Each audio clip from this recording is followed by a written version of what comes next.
Merhaba, altını çizdiğim yazılar programında yeni kitabımız Bernard Lewis'in 300 yıldır sorulan soru Hata neredeydi adlı kitabı. Bernard Lewis, İngiliz asıllı Amerikalı tarihçi. Orta Doğu hakkında uzmanlaşmış batılı uzmanlar arasında en çok okunan yazarlardan biri. Ve George Bush'un danışmanlığını yapmış. Bir toplumda işler artık ne inkar ne de örtbas edilebilecek derecede kötüye gitmeye başladı mı sorulabilecek çeşitli sorular vardır. Bu sorulardan dün kıta Avrupa'sında, bugün Orta Doğu'da sıklıkla sorulan bir tanesi şudur: bunu bize kim yaptı? Böyle deyimlenmiş bir sorunun beklediği cevap genellikle suçun iç ve dış günah keçilerine yüklenmesidir. Yazının tam burada devamına kütüphane etiket yapıştırmış. Gelelim dikkatimi çeken yerlere.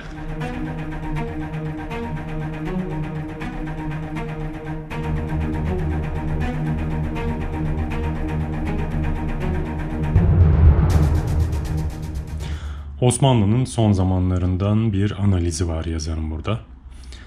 Artık bir şeylerin iyi gitmediği açıklık kazanmıştı ve yönetici seçkinlerin içinden ve hatta dışından gitgide daha çok insan bunun farkına varıyordu. Daha da kötüsü, Avrupa'nın kendilerinden daha başarılı olduğunun ve bunun kendilerini sonuç olarak daha zayıf ve tehlikeye açık bir duruma soktuğunun farkına varmaya başladılar. Bir toplumda işler artık ne inkar ne de örtbas edilebilecek derecede kötüye gitmeye başladı mı sorulabilecek çeşitli sorular vardır. Bu sorulardan dün kıta Avrupa'sında, bugün Orta Doğu'da sıklıkla sorulan bir tanesi şudur: bunu bize kim yaptı? Böyle deyimlenmiş bir sorunun beklediği cevap genellikle suçun iç ve dış günah keçilerine yüklenmesidir. Yurt dışında yabancılar ya da yurt içinde azınlıklar. Tarihlerinin başlıca kriziyle karşılaşan Osmanlılarsa farklı bir soru sordular: nerede hata yaptık? Bu iki soru çerçevesinde Türkiye'de gelişen tartışma, Karlofça Antlaşması'nın imzalanmasından hemen sonra başladı ve Küçük Kaynarca'dan sonra da daha bir önem kazanarak sürdürüldü. Bir anlamda bugün de sürmektedir. Hatanın nerede olduğu üstündeki tartışmalar yeni değildi. Birçoğu devlet bürokrasisine mensup olan, devletin ve toplumun çeşitli iç sorunlarını tartışan, nedenler ileri süren, çareler öneren köklü bir Osmanlı vakanüvisler geleneği vardı. İslamiyet'i kabul edenlerin en tanınmışlarından biri de Türk vekainamelerinde İbrahim Müteferrika olarak bilinen, muhtemelen Üniteryan mezhebinden ilahiyat okumuş bir Macardır. İbrahim'in asıl soyadı bilinmiyor. Müteferrika ise sultana kişisel olarak bağlı bir çeşit seçme muhafız grubunu gösteren bir ünvandır.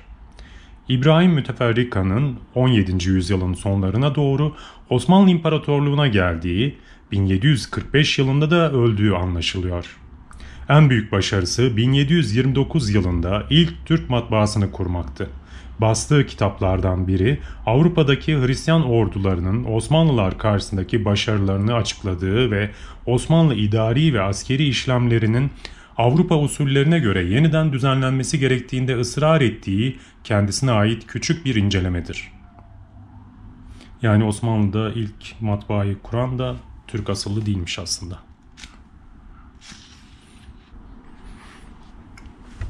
Kahve başlangıçta Etiyopya'dan geliyordu. Kızıldeniz'in her iki yakasını izleyerek Arabistan ve Mısır üzerinden Suriye ve Türkiye'ye geliyor, oradan da Avrupa'ya ihraç ediliyordu.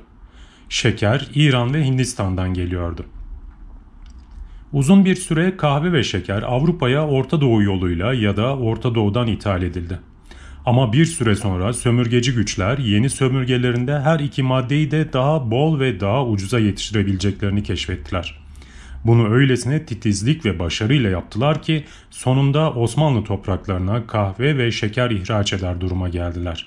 18. yüzyılın sonunda bir Türk ya da Arap geleneksel kahve lezzetini, bir fincan şekerli kahveyi tadıyorsa, kahve Hollanda Java'sından ya da İspanyol Amerika'sından, şeker İngiliz ve Fransız Batı Hint adalarından geliyordu. Yalnızca sıcak su yerliydi. Bu bile 19. yüzyılda ve 20. yüzyıl başında Avrupa'nın imtiyazlı şirketleri Orta Doğu şehirlerindeki su ve gaz şebekelerini devraldıkça artık doğru olmaktan çıktı. Yani kahveyi ve şekeri Avrupa'ya Orta Doğu satarken bir süre sonra onları bile Avrupa'dan alır hale gelmişler. Orta Doğu'nun geri kalmaya başladığı zamanlarda. Orta Doğulu ve Batılı ekonomi yaklaşımlar arasındaki fark, hiçbir toplumun bağışık olmadığı yolsuzluğun aldığı ayırt edici biçimlerde bile görülebilir. Batı'da para piyasada kazanılır ve iktidarı satın almak ya da etkilemek için kullanılırken, Doğu'da iktidar ele geçirilir ve para kazanmak için kullanılır.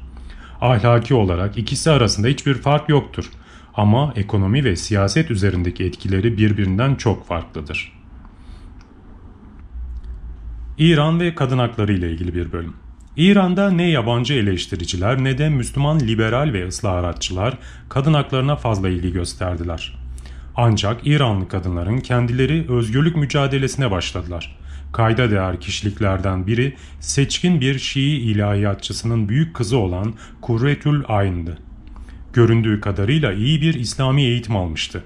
Ancak 19. yüzyıl İran'ında neredeyse yeni bir din yaratmış sayılan ünlü İslam reformcusu olan Bab'ın aktif bir taraftarı oldu. Başka suçlarının yanı sıra peçesiz vaaz veriyor ve çok eşliliğe karşı çıkıyordu. Şehit edildi. En az 27 Babi'nin yanı sıra işkence edilerek öldürüldü. Nasreddin Şah'ın kızı Prenses Tacüs Saltan'a çok farklı bir kişilikti. Sarayda İran edebiyatı kadar Fransız edebiyatı alanında da eğitim alan prenses, batılı kadınlarla İranlı kadınların konumları arasındaki farklılığı kuvvetle kavradı. Yazdıklarında öncelikle anılar, birkaç da şiir, ülkesindeki kadınların içine düşürüldüğü yoksulluk ve tutsaklığı kınadı. Bu tohumlar bereketli topraklara düşmüştü. 1906-1911 yılları arasında İran'da meşrutiyet devrimine yol açan olaylarda kadınların önemli bir katkısı olduğu söylenir. Başka bir bölüm, Orta Doğu'nun modern tarihi çoğu Orta Doğu tarihçisinin ortak kabulüne göre General Napolyon Bonaparte ve sefer heyetinde kişileşen Fransız devriminin Mısır'a ulaşarak bir İslam merkezini ilk kez batılı bir gücün egemenliği ve batılı tutum ve düşüncelerin doğrudan etkisi altına soktuğu 1798 yılında başlar. Fransız işgalinin bu yönünün İstanbul'da hemen fark edilmiş olması ilginçtir. Padişah, Mısır'ın egemeni olarak bu düşüncelerin uyruklarını ayaklanmaya kışkırtacağından adam akıllı kaygı duyuyordu. Dolayısıyla devrim Fransızının öğretilerini çürüten bir bildiri hem Arapça hem de Türkçe olarak hazırlanıp bütün Osmanlı topraklarında dağıtıldı. Kitap çevirileriyle ilgili bir bölüm var şimdi. Birçok bakımdan en önemli kültürel etkileme aracı tabii ki sözdür. Dil, daha özel olarak da çeviri. Orta Doğu'da bulunan üç büyük kültürel grubun Arapça, Farsça ve Türkçe konuşanların elleri altında üç dilde de geniş ve zengin bir edebiyat var. Batı iktidarının yükselişini, Batı kaynaklı kitapların çevresine ilkin büyük ölçüde yoklaya ve keşif yollu başlanması izlemiştir. Avrupa kökenli kitaplardan 16. yüzyıldaki ilk küçük adımlarıyla başladığını söyleyebileceğimiz modern çeviri hareketini Orta Çağ'daki öncülüğüyle, yani Yunancadan ve daha dar bir çerçevede de Farsçadan klasik Arapçaya büyük çeviri hareketiyle karşılaştırmak ilginç ve öğreticidir. Orta Çağ'daki harekette seçim ölçütü yararlılıktı. Ne yararlıysa onu çeviriyorlardı. Yani öncelikle tıp, astronomi, kimya, fizik, matematik ve o zaman yararlı sayılan felsefe. İşte hepsi o kadar. Hiçbir türden edebiyat çevirmediler. Orta Çağ'da Yunanca'dan Arapça'ya çevrilmiş yapıtlardan oluşan geniş bibliografyada şair, oyun yazarı hatta tarihçi bulamayız. Bunlar yararlı değildi, ilgi de görmediler. Çeviri programlarında yer almadılar. Açıkça bir kültürel reddi bu. Kafirden yararlı olanı alırsınız, saçma fikirlerine bir bakmanıza, uğraşıp değersiz edebiyatını anlamanıza ya da anlamsız tarihini incelemenize gerek yoktur.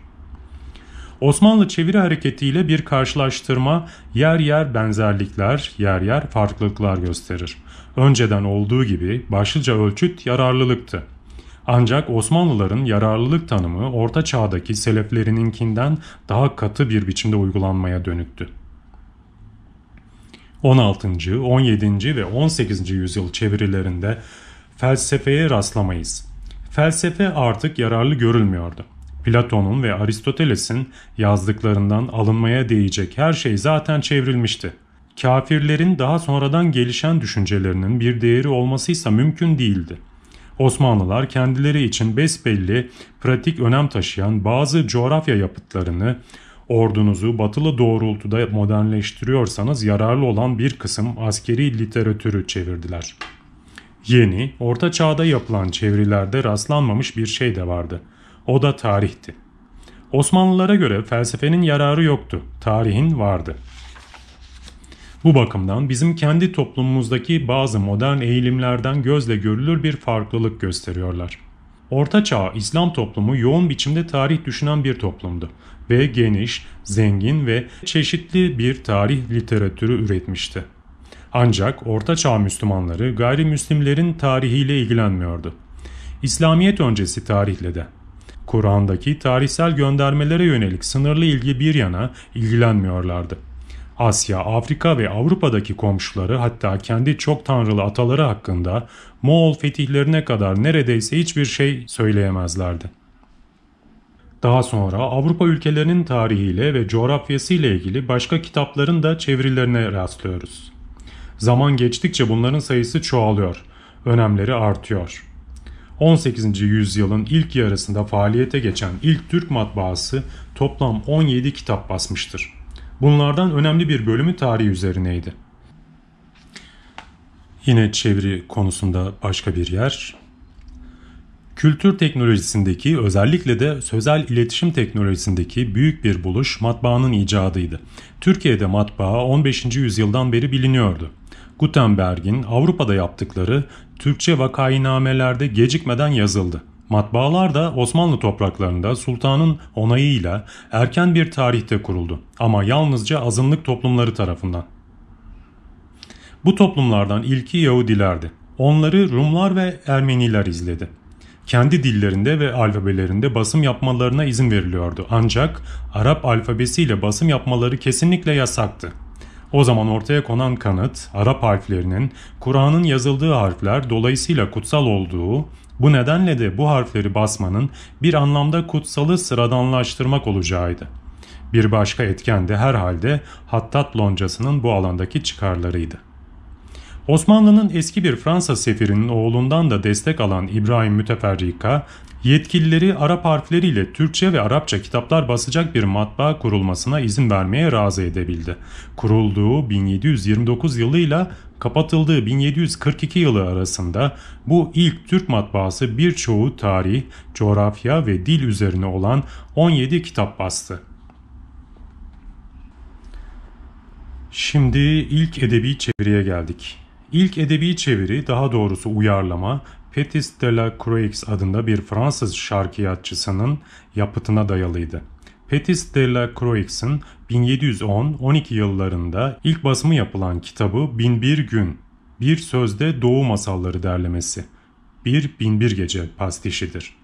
Bu da bir Avrupa yapıtı olsa da Orta Doğulu okuyucuları için başka Avrupa yapıtlarına oranla kuşkusuz daha anlaşılırdı.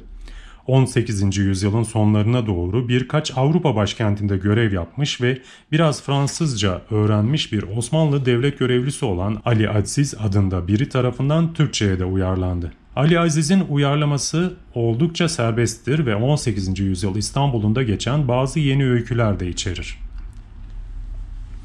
Bunun ardından bir süre hiçbir şey gelmedi. Daha sonra ilk çevirileri görüyoruz. 1812 yılında çevrilip 1835 yılında Malta'da basılan Robinson Crusoe ilk göz ağrılarındandır. Çekiciliğin kaynağı yine kitabın görece tanıdık olmasıydı. Robinson Crusoe bir Arap modelin İbn Tufeil adlı ortaçağ Arap filozofunun yarattığı Hay bin Yaksa'nın etkisini taşıyordu. Bu kitaptan Simon Oakley'in yaptığı İngilizce çeviri Londra'da 1708 yılında Robinson Crusoe'un ilk basımından yalnızca birkaç yıl önce yayınlanmıştı. Yani Robinson Crusoe yazılmadan bir yıl önce ona benzeyen Orta Doğu kaynaklı bir kitap yayınlanmış Londra'da. Ondan sonra Robinson Crusoe yazılmış. Sonra o da Orta Doğu'da Arapçaya çevrilen ikinci edebi eser olmuş. Sonuç bölümü gerçekten kitabın tamamını özetleyecek nitelikte.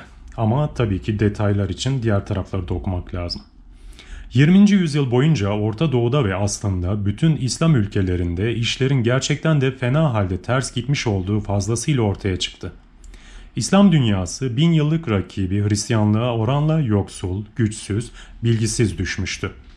19. ve 20. yüzyıl boyunca Batı'nın üstünlüğü ve dolayısıyla egemenliği herkesin görebileceği kadar açıktı.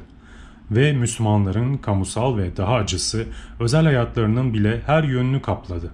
Modernleşmeciler ister reform ister devrim yolunu seçsinler, çabalarını 3 temel alanda yoğunlaştırdı: askeri, ekonomik ve siyasal.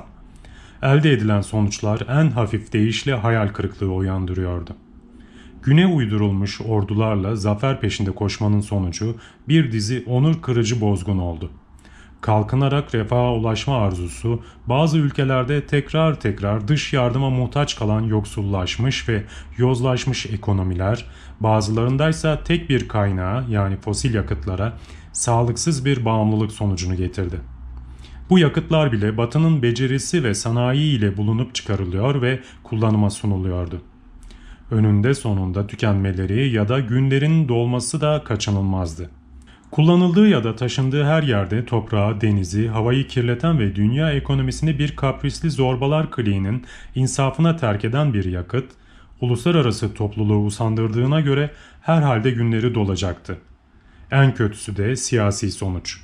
Uzun özgürlük arayışı geriye geleneksel otokrasilerden yeni tip diktatörlüğe uzanan olsa baskı ve beyin yıkama aygıtları bakımından çağdaş olan bir sıra köhne tiranlık bıraktı. Birçok çareye başvuruldu. Silah ve fabrika, okul ve parlamento ama hiçbiri istenen sonucu vermedi. Şurada burada biraz yatışma sağladılar, nüfusun sınırlı kesimlerine biraz yarar bile getirdiler. Ancak İslam ve Batı dünyaları arasında derinleşen dengesizliği düzeltmeye hatta durdurmaya yetmediler. Daha kötüsü de oldu. Yüzyıllar süren zenginlik ve kudretten sonra kendini güçsüz ve yoksul hissetmek, kendi hakları olarak gördükleri öncülüğü kaptırmak ve Batı'nın izleyicisi rolüne düşürülmek Müslümanlar için yeterince kötüydü. 20. yüzyıl özellikle ikinci yarısı daha büyük utanç vesileleri getirdi. Artık izleyiciler arasında bile ön sıralarda yer almayıp özellikle Doğu Asya'da uzaya duran hırslı ve daha başarılı batılılaşmacılar kuyruğunun gitgide daha gerilerinde kaldıklarının farkına vardılar. Japonya'nın yükselişi yüreklendirici olmuştu ama bir o kadar da utandırıcıydı. Asya'nın öteki yeni ekonomik güçlerinin daha sonraki yükselişleri yalnızca utanç getirdi. Eski uygarlıkların gururlu mirasçıları kendi müteahhit ve ustalarının belli ki yapamadıkları görevleri yerine getirmek için batılı firmalara iş vermeye alışmıştı. Bu sefer aynı işleri görsünler diye Japonya'nın sömürge yönetiminden daha yeni çıkmış olan Kore'den müteahhit ve usta çağırırken buluverdiler kendilerini. Arkadan gelmek zaten kötüdür. Gerideyken topallamak çok daha kötü. Bir zamanların güçlü uygarlığı modern dünyada anlamı olan bütün ölçütlerde gerçekten de geriye düşmüştür.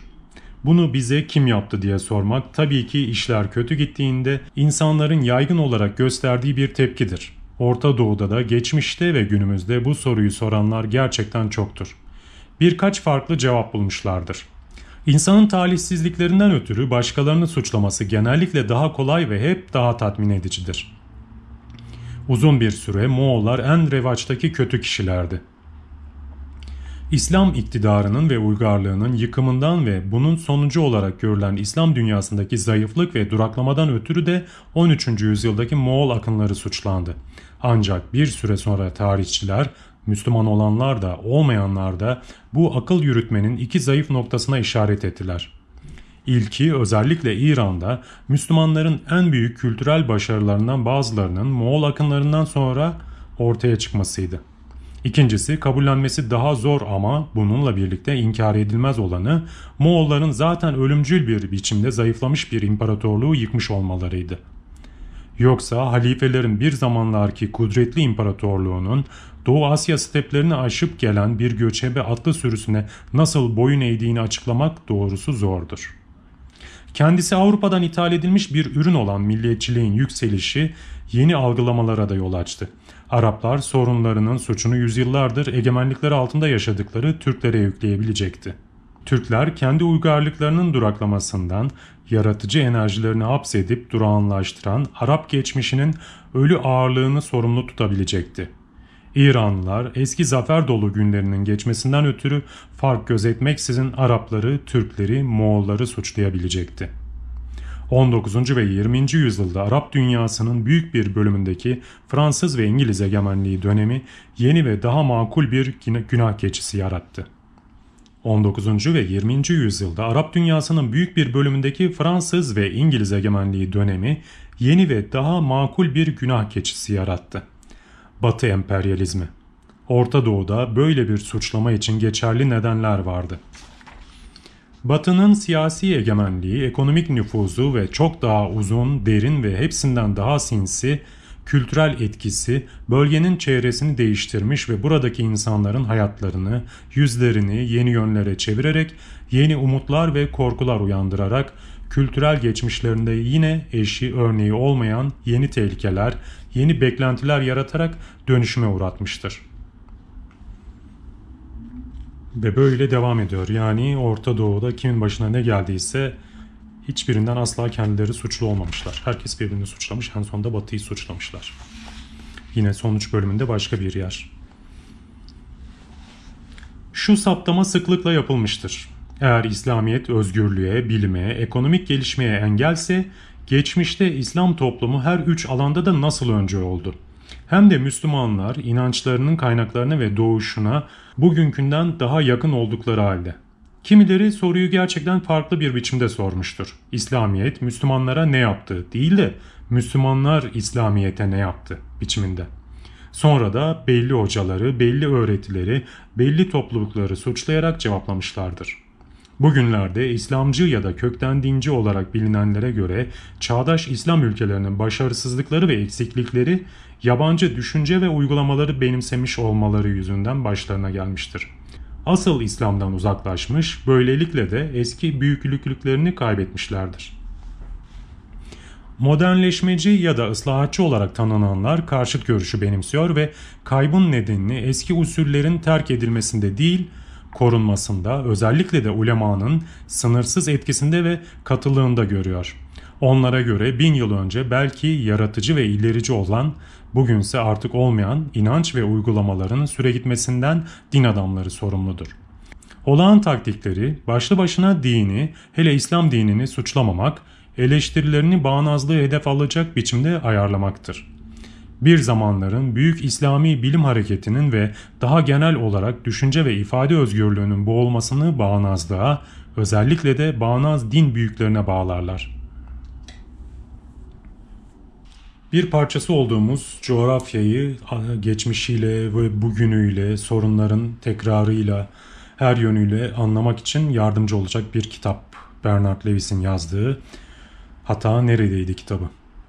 2001 yılında 11 Eylül saldırılarından önce basıma hazırlanmış. Dinlediğiniz için teşekkürler.